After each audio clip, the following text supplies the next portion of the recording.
Hello and welcome to the Comic Book Communicast, the official podcast of the Google Plus comic book community. This is issue number 52 for the week of November 12th, 2014. I'm Justin Beeson and I'm joined by co-host Sarah Evans. Hi. Each week we take a look at our pull list to pick the comics that we are most excited to read first and then review it here, good or bad. And then in the second half of the show we'll go over any other significant issues or news from the past week. Looks like, like sometimes we're having a little bit of lag, so bear with us. Sarah, what was your first pick for the week? My first pick was Nightcrawler number 8. I'm still completely in love with their characterization of Kurt. It's still Chris Claremont writing and Todd Knock as the artist, which is awesome because he draws the cutest bantz in existence. And it's just completely awesome. I love the art on this book. Still loving, like I said, Kurt's characterization before I jumped in and did the credits right there. He's really sweet. He's one of the superheroes, like Longshot that I just instantly become attached to. But I'm kind of waiting for the series to pick up and actually start to go somewhere. Because I don't know, it seems like we've been waiting a while for an actual plot to happen instead of like with the Harley Quinn book. It's like it was pointed out a couple weeks ago, there seems to be a kind of small series of 1 or 2 issue arcs that have been going on. With him, it's a little less comedy, a little more how many mutants can we integrate into the storyline this week, especially people from Nightcrawler's past who the current fans may not exactly be familiar with, like the guest stars from this week, because I have no idea who the Crimson Pirates are, and when I saw the girl on the front cover with long white hair and red zigzag markings on her face, I thought, oh, Mojo World crossover? But no, it was continuing entertaining though. Like I said, love Kurt. I was so happy that on the first page it was basically like, yes, so Logan died and we were very sad. Moving on, and continued to spin off into the next crossover, and I don't know, the next misadventure. It looks like they're incorporating a couple of students into this next storyline where Kurt has to get an old friend with the Crimson Pirates out of danger. He keeps running into a bunch of old friends who are markedly young females and need his swashbuckling assistance, and they had something in the past. And hey, I'm not complaining because it's all super cute. But it's kind of becoming a thing, so if they could break out of that pretty soon, that'd be great. I'd like to actually see this character take a bigger stance in the universe now that this creative team has the chance to work with him. Gotcha. Well, so you're going to be sticking with the book for a while? Probably a little bit longer, yeah, just to see, at least through the end of this arc, because, hey, Mojo World looking red zigzag face girl is pretty cute, so, Cool. So my first pick is Thor number 2. This is, the continuing adventures of female Thor, and this is finally where, this is the book that I expected. So I talked about Thor number 1, and I liked it, but I just didn't feel like it was a good debut issue. This, however, was great. Basically, the last page of number 1 was this mystery woman picking up the hammer, and now we basically follow her for this whole issue. So this is by Jason Aaron and Russell Dauterman. And so yeah, the first thing that you just kind of gets thrown into it. There's no, transformation or anything. It's just her already in the costume and everything. And the first thing that's different about this, which I really liked, is you see her kind of talking to herself, but she's talking, like we would normally talk, and then the regular speech bubble is in Thor speak. So throughout the issue, they have, her thinking of what she wants to say, and then her saying whatever that is in the way that Thor would talk, which creates a pretty fun dynamic. Also gives us hints, and basically, you're continually trying to figure out who this person is, and obviously he's doing this on purpose. And it sounds like we're not going to find out for a few issues. But so that little thing to me says that she's probably not as Guardian if she's not talking, like that in her head. So that rules out a lot of people's guesses. And then and it's kind of, you get the feeling that Jason Aaron's going to use this to kind of examine what Thor as a concept is. So you're analyzing the speech, then you find out that like she goes up against some frost giants, and she knows about the frost giants but doesn't quite know how. So there's something with the hammer to where it gives them powers, more power and like knowledge and stuff. So that was kind of interesting. And basically this follows her. The hammer leads her to, because she was on the moon, because that's where the hammer was and that's where she picked it up. So it leads her back to Earth. And the ice giants led by Malekith have been attacking some Roxxon buildings, and you find out they're looking for the skull of their king. And the hammer leads her to the ice giants. She kicks their butts. And this the art is really good. I mean, solid all around. But the panel layout's cool too. So whenever it starts to, when it's like talking heads, it's kind of straight up grids. And then if it starts to, have some action or movement, the panels start kind of getting skewed and overlapping each other. And he uses it really effectively to to up the tension and stuff. So yeah, basically it follows her kicking some ice giants' butts, and then the cliffhanger on this issue is she throws the hammer at the CEO of Roxxon because he's trying to run away, and then he seals himself in the room to get away from anything, and ends up sealing the hammer in it. And then you're left kind of thinking, oh, does she lose her powers now? Because she doesn't have the hammer on her, and that's kind of like where the cliffhanger is her just looking up at like 10 ice giants coming for her. Really good. Really good. And I definitely recommend picking this up.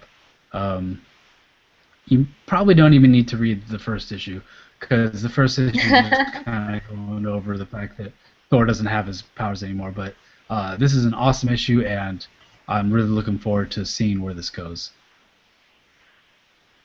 Wow.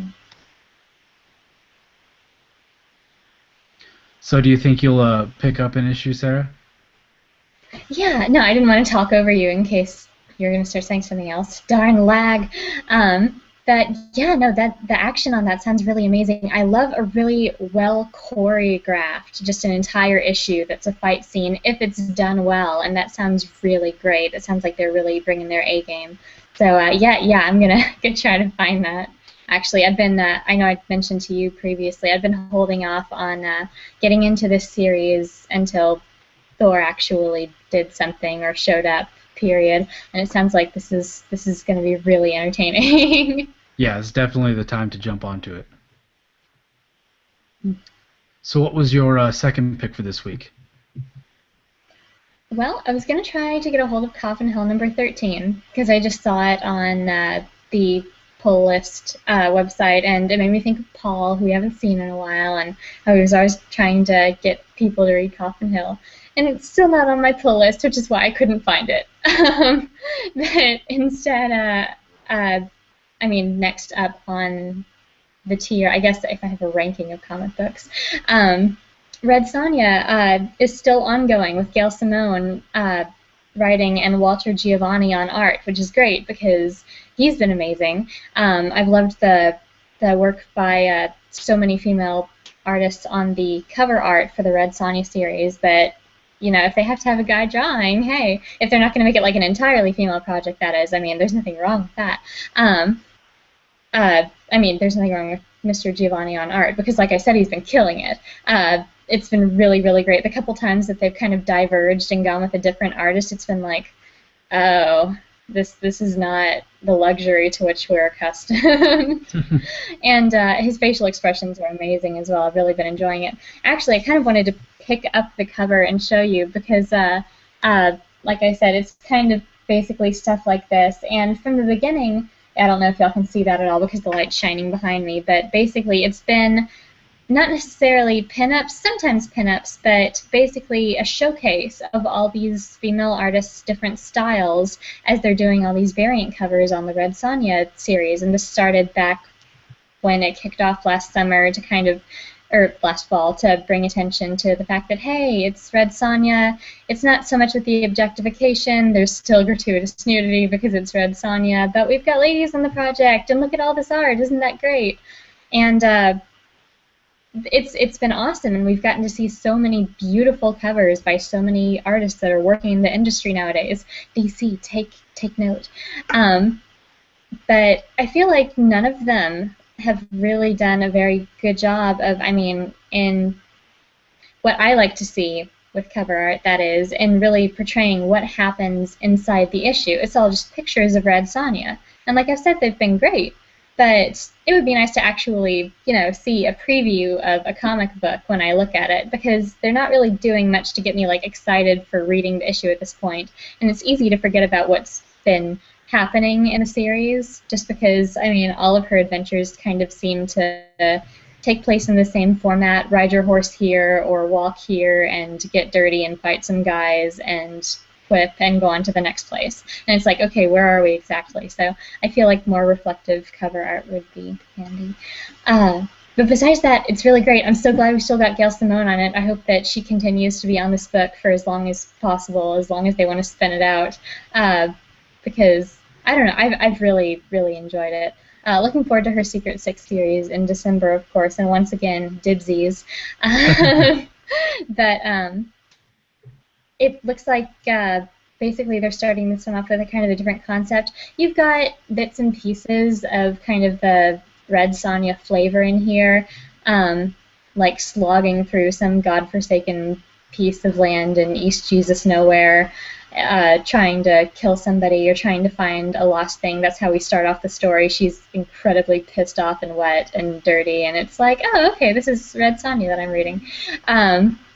And we have elements of her past, throwback to, oh, and this person was there when they killed my family, and he's still alive, and I have to get revenge. And it's like, okay, if you keep it fresh, if you keep coming up with a new way to do it, that can sustain, I suppose.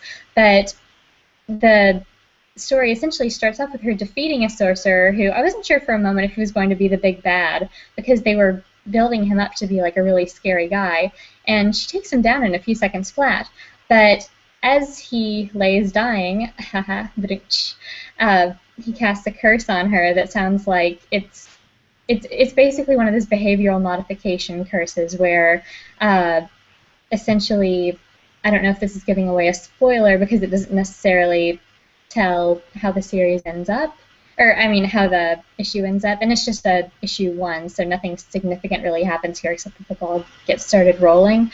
But she essentially, his wording was, she will never again forgive. And it seems like, oh, well, Red Sonja is pretty hardcore. This doesn't seem like, she's not really the fluffy bunnies and smiles for everyone and it's okay, let's sing Kumbaya, as long as you're sorry person. So you wouldn't think this would be a huge, hamper on her, but I'm sure with Simone's writing style, she's got a bigger overarching plan. And it's already gotten her thrown out of one bar, so we'll have to see where else this this new turn of events takes her. Cool. Sounds like a fun issue. I'll probably wait because I'm sure Comixology will do some sort of sale on it, and when they do that, I'll probably pick them all up. Or the trade, yeah. How about you? What was your second one? So my second pick is a comic called The Kitchen #1. It wasn't really on my radar until this week, when all the blogs and stuff start talking about this week's comics, and there's kind of a lot of buzz behind it. It's a new Vertigo series, so that's kind of significant in itself because, Vertigo series are kind of few and far in between these days. So the writer is Ollie Masters, and the art is by Mean Doyle. I'm not really familiar with either of them. But so basically, like I said, there's a lot of buzz, and the premise of this was that you have, the Irish Mafia, and all the bosses get taken out, and so it's up to their wives to kind of like keep it going. So I thought, that sounds pretty interesting. It was a little disappointing. So, like, the first thing that I noticed about the comic is the art is just not very good. I've heard Ming Doyle's name before. I don't know that I've ever seen her artwork, um, but I'm not super impressed. It's very detailed, but everything's just kind of stiff looking. The expressions on their faces don't quite seem there, and there's just the movement is not real well. It's fine if people are just sitting down or whatever, but when she tries to depict action, it's just not great. Um, so yeah, that was the first thing I noticed. There's really nothing here that kind of everything that happens in the issue you kind of expect. They go through a little rundown of what happens to the bosses, um, and then they kind of jump ahead to their wives kind of struggling for money or whatever, and they realize that some of them aren't continuing the collections that their husbands were in charge of. So they start doing that, and then the comic ends with somebody mouthing off because it's a woman coming to collect money, and so she beats him down with the butt of a gun, and it's this some significant guy. So the cliffhanger of the issue is, oh, what are they going to do now since they left this guy almost dead? But it's like, there needs to be something else there, and there just isn't. So I don't know that I will keep continuing to read it. Um, yeah, I guess that's about all I have to say about it. It's an 8-issue miniseries, but yeah, there's nothing here for me to keep reading. So yep, I would not recommend it unless you're just like a crime comic super fan and obsessed with mob stories. Then maybe. But yeah, I mean, I kind of looked to see if anybody else had reviewed it, but there wasn't much yet. So I'm not sure what everybody else thinks. Because when like a comics like this, I don't like it. I always feel like maybe I'm off on something, but I so we'll see. So what else did you pull anything else this week, Sarah? Well, after flaking out of last week's show, sorry guys, I had Velvet in my pull box. I couldn't afford much else this week, so the things in my pull box are basically still in my pull box, along with a mountain of Girl Scout cookies, and I want them so badly. But I suppose I'll eat them after payday on Friday while There you go. reading Velvet.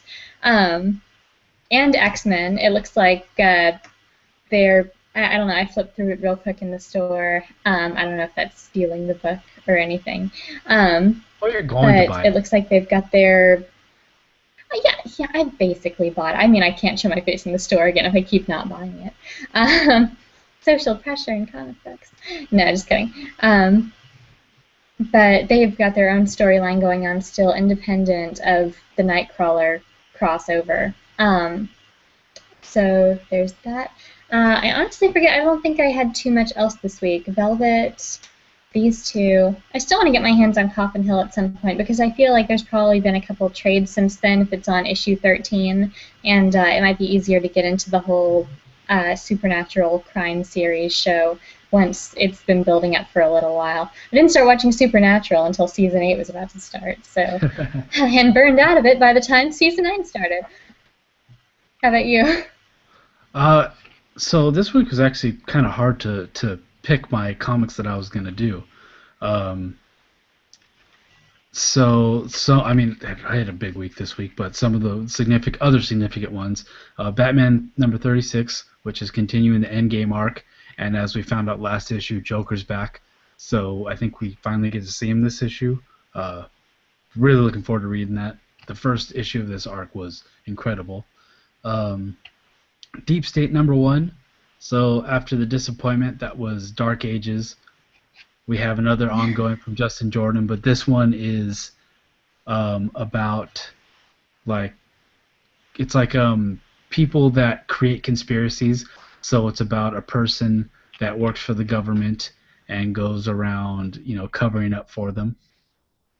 Then There is Django slash Zorro. Now this one's pretty interesting because it's co-written by Quentin Tarantino. It's an actual sequel to the movie, and yeah, so that looks like it's going to be awesome. Oh, and it looks like it's co-published by Dynamite and Vertigo. I mean, both their names are on the cover, so we'll see how that ends up. Then there's Drifter #1, which is a new comic from Image, and the solicit says it's like Unforgiven plus Dune. Sold. And the last one would be Witches #2. So, that's obviously the new series from Scott Snyder and Jock. And I'm looking forward to reading that. So it looks like we lost Sarah. We'll see if she can come back for a second. 1 minute.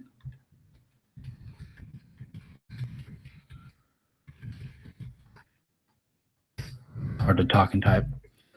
So while we're waiting for her to come back, we'll move over to news. And there wasn't a ton this week, but so my story of the week for this week is that DC finally announced their Convergence books. So, or at least the first part of it. So Convergence is their event because they're moving in early 2015. So for 2 months, they're not going to publish any of their regular ongoings. Instead, they're going to publish a series of 2-part stories over the 2 months and then a weekly comic that kind of rounds out the event. And it kind of looks like this is going to be like a big Elseworld event, kind of like a Secret Wars type of thing. Anyways, I kind of tuned out of what the main event was because I learned that it was going to be plotted by Dan DiDio and Scott Lobdell, so whatever. But we get all these 2-parters that are going to use characters from all sorts. I think they just opened. So you're going to get a lot of pre-New 52 characters, some Flashpoint characters, and yeah, it's looking really interesting. Hi, Sarah. Hey, I'm so sorry. It dropped me all of a sudden, and now I've got like 2 bars. Isn't that fun? All right. No lag, though. Sorry. So I went into news, so I did my story of the week, which was the DC Convergence. I don't know if you had a chance to look at these. When you Do you know about conversion, basically the thing that DC is doing while they do the move? yeah, no, I'm completely out of the loop on that. What is this Yeah, move of so- which you speak? I know you just told the fans. Yeah, I know I wanna our viewers. basically- Okay, never mind. Sorry. It'll be a series of 2-part Elseworld stories over 2 Okay. months, with a weekly comic Raj. running. The main event, I'm not interested because it's Dan DiDio and Scott Lobdell. But we get these 2-shot stories. So I'm gonna just read off. They announced the first week of them. So Okay. we're gonna get Superman, the Atom, Batgirl, Superman by Dan, Alyssa Whitney. They're also using this to like have a bunch of kind of unknown writers or people that may not be in comics to write these stories too. So it's kind of going to be cool to see a lot of new talent. Now there's Well, why don't they just have people submit a bunch of short stories about Harley Quinn killing herself in sexy ways? It worked so well last time. Okay, but so here's the next book. We're gonna get a Nightwing Oracle book by Gail Simone. Oracle, huh? Yeah. There's a Speed Force book by Tony Bedard, and that's gonna have Wally West and his kids. Ooh. Titans, which I think, and Donna Troy's back with Starfire and Roy Harper. I think I did actually read the solicit for that one. Yeah. Okay. Justice League by Frank Thierry, and it's Justice League, but it's Supergirl, Zatanna, and Jade, which I don't. Yeah, Jade's not. It doesn't exist anymore. I don't think. We get the I've not Question. seen her. But Renee Montoya, one? the Question. Yes. And this is going to be written by Greg Rucka. Batman and Hey. Robin. Yeah, Batman and Robin with Bruce and Damian by Ron Mars, and then Harley Quinn by Steve Pugh. and I'm not. Oh, and something that her, Catwoman, and Poison Ivy are gonna fight Captain Carrot. So I think this is pretty cool.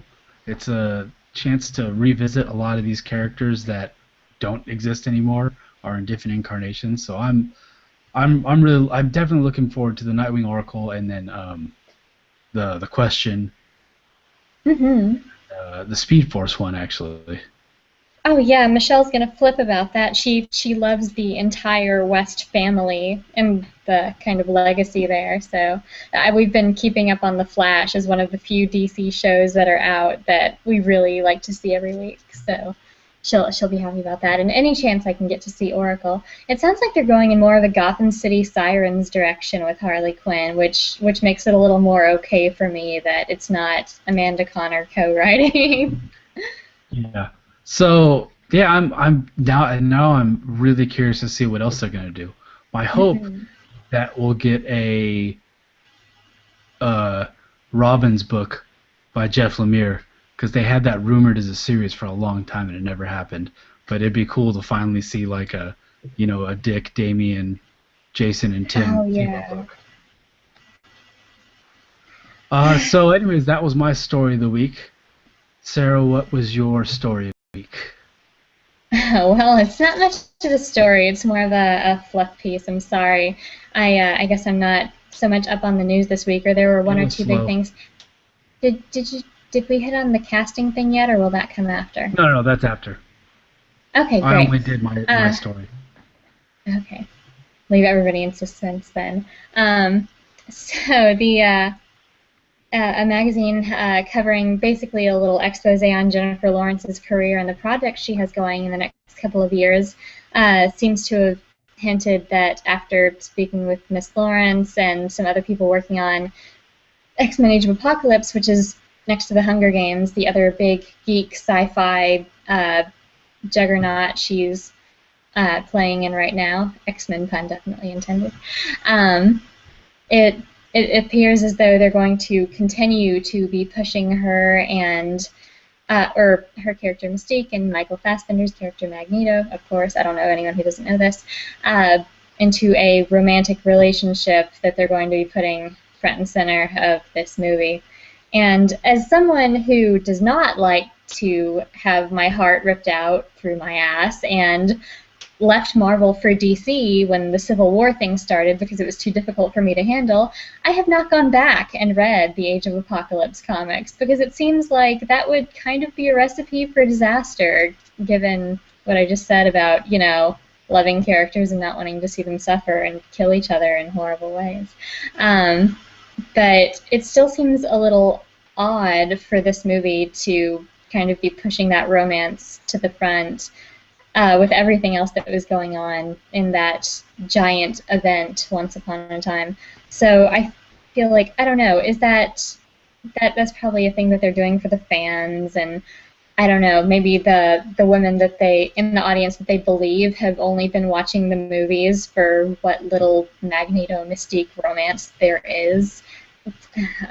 But I'm still not happy about her basically ignore or her having one half of her sexuality completely ignored in favor of going for the token sexy bad boy character that they've kind of shoehorned young Magneto into. But what do you think about that, Justin? I know this is like relationship gossip, and I'm frankly embarrassed to be speaking about this as a news article on the show. But Well, to me, like, it's hard for me to picture just because I mean, obviously they're closer in age in this one, but in the first X-Men movies, Magneto's so much older than Mystique that it's just kind of weird.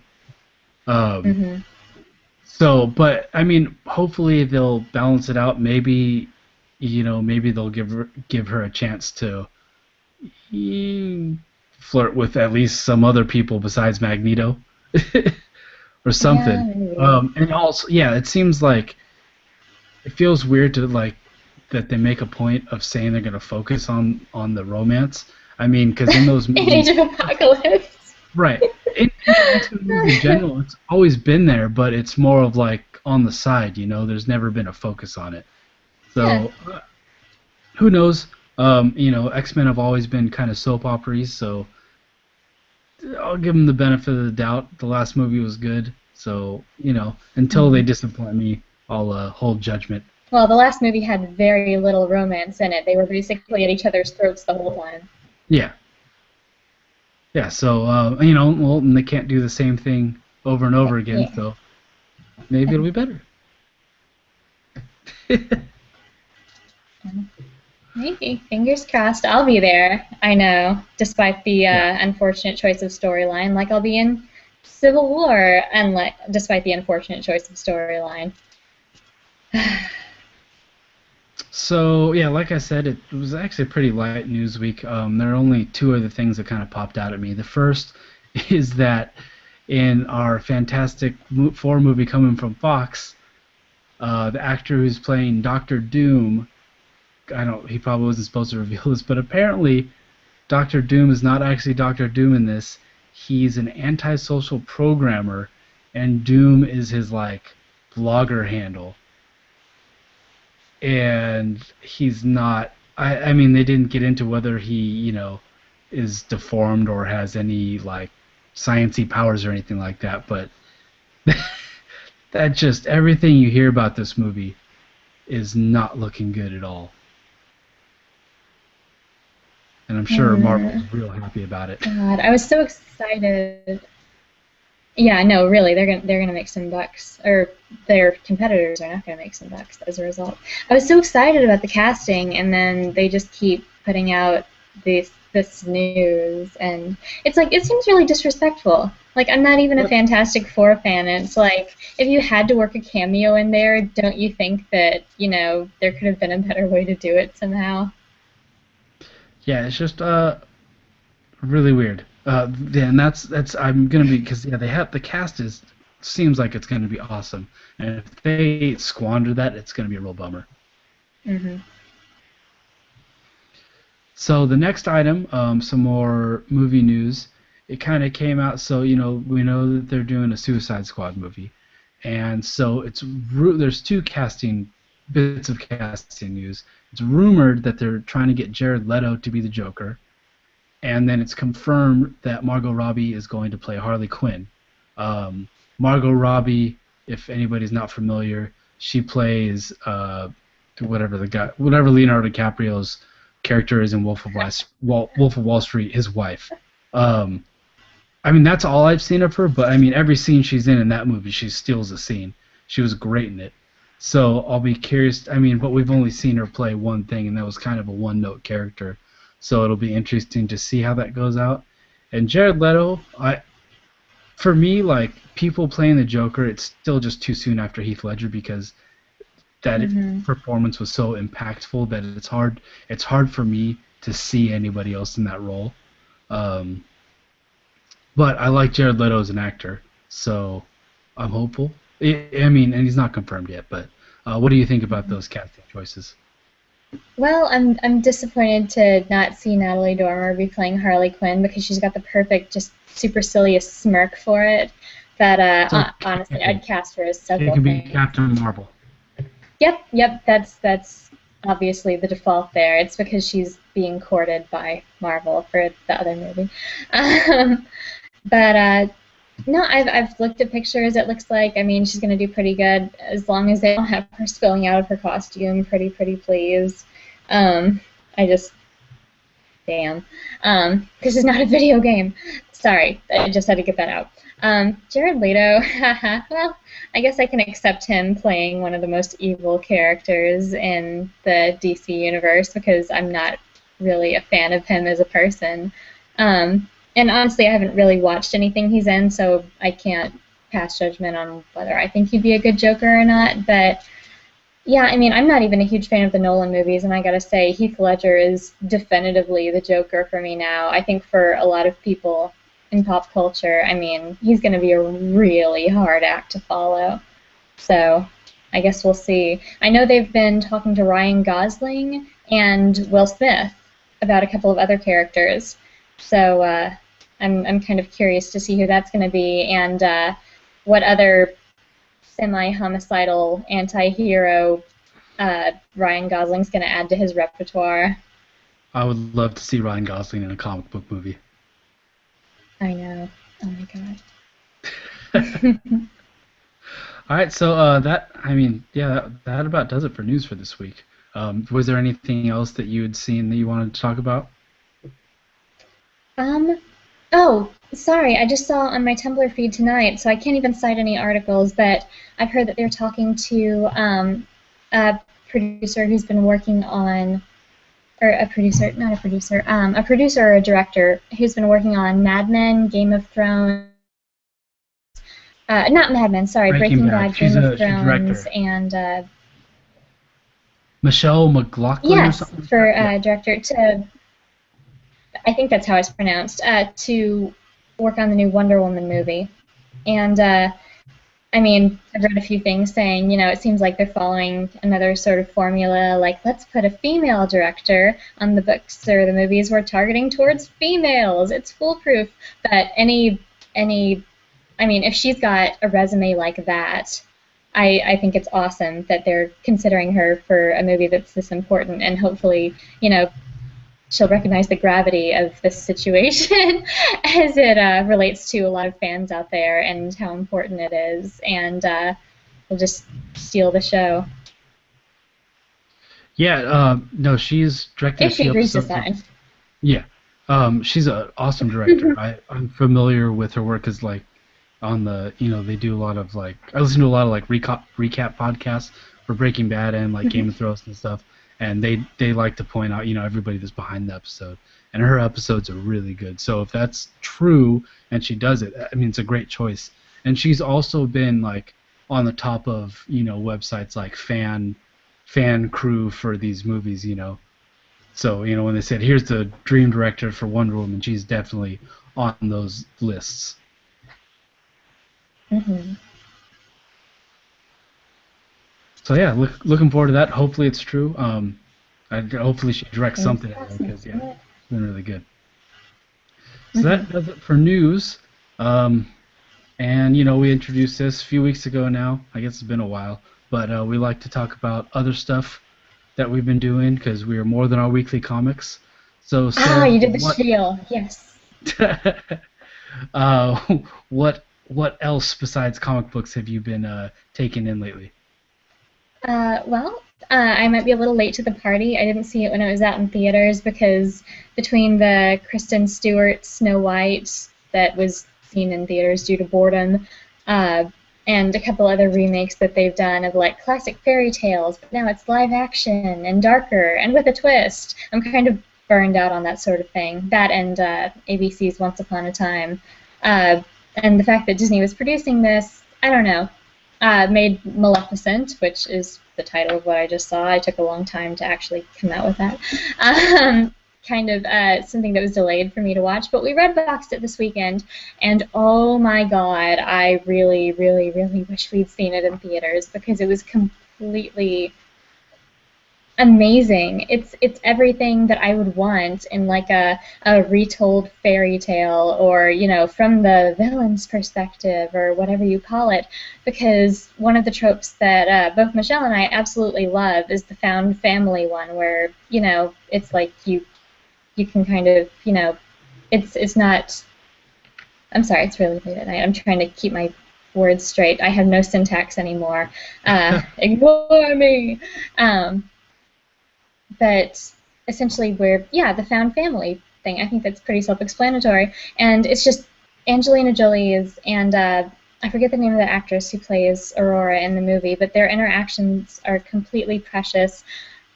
I heard that Angelina Jolie's performance was one of the best things about this movie, and even though she had like very, very few lines, actually, I think someone said that if you took all of her lines from the movie and you put them on Microsoft Word and you condensed the font down to like size 8, all of her lines would fit on one page of text.